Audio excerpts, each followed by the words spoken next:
பாகுபாடுகளை களைய யுஜிசி கொண்டு வந்துள்ள புதிய விதிகளுக்கு முதலமைச்சர் மு.க.ஸ்டாலின் வரவேற்பளித்திருக்கிறார். யுஜிசி கொண்டு வந்துள்ள புதிய விதிகள் தாமதமானது என்றாலும் வரவேற்கத்தக்கது என்று அவர் பதிவிட்டிருக்கிறார். உயர்கல்வி நிறுவனங்களில் பாஜக ஆட்சிக்கு வந்த பின்னர் மாணவர்களின் தற்கொலை அதிகரித்திருக்கிறது என்றும் அவர் தெரிவித்திருக்கிறார். உயர்கல்வி நிறுவனங்களில் சாதி அடிப்படையிலான சார்பு உள்ளிட்ட பாகுபாட்டை நிவர்த்தி செய்வதற்கான புதிய விதிமுறைகளை பல்கலைக்கழக மானியக்குழு யுஜிசி சமீபத்தில் அறிவித்திருந்தது. அதற்கு முதலமைச்சர் மு.க.ஸ்டாலின் வரவேற்பளித்து எக்ஸ் வலைதளத்தில் பதிவிட்டிருக்கிறார். இது குறித்த விவரங்களோடு இணைகிறார் நம்முடைய செய்தியாளர் பாரி கார்த்திக். பாரி, முழு விவரங்கள். வணக்கம்.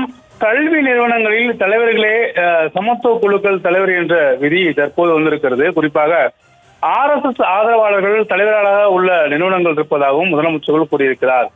புதிய விதியில் உள்ள குறைகளை திருத்தி பொறுப்புடன் நடந்து கொள்ள வேண்டும் என்றும் யுஜிசியினுடைய இந்த புதிய விதிமுறைகளுக்கு எதிர்ப்பு தெரிவிக்கவும் தற்போது முதலமைச்சர்கள் குறிப்பிட்டிருக்கிறார். புதிய விதிமுறைகளுக்கு எதிர்ப்பு தெரிவிப்பு என்பது பிற்போக்குத்தனமானது எனவும் முதலமைச்சர்கள் தெரிவித்திருக்கிறார். கல்வி நிறுவனங்கள் தலைவர்களே சமத்துவத்தின் குழுவாக அமைத்திருப்பது குறித்தும் முதலமைச்சர்கள் கருத்திருக்கிறார்.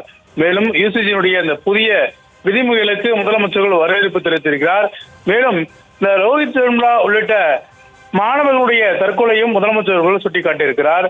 யுஜிசி கொண்டு வந்திருக்கக்கூடிய இந்த புதிய விதிமுறைகள் தாமதமானது என்றாலும் வரவேற்கத்தக்கது என்றும் உயர்கல்வி நிறுவனங்கள் பாஜக ஆட்சிக்கு வந்த பின்னர் தொடர்ச்சியாக பட்டியலினுடைய தற்கொலைகள் அதிகரித்து இருந்ததாகவும் முதலமைச்சர்கள் குற்றம் சாட்டியிருக்கிறார். சமத்துவ பாதுகாப்பு என்பது தவிர்க்க முடியாத ஒன்று என்றும் சாதிய பாகுபாடுகளை களைய யுஜிசி கொண்டு வந்திருக்கக்கூடிய இந்த புதிய வழிமுறைகளை தான் வரவேற்பதாகவும் முதலமைச்சர்கள் தனது எக்ஸ் பக்கத்தில் தெரிவித்திருக்கிறார்.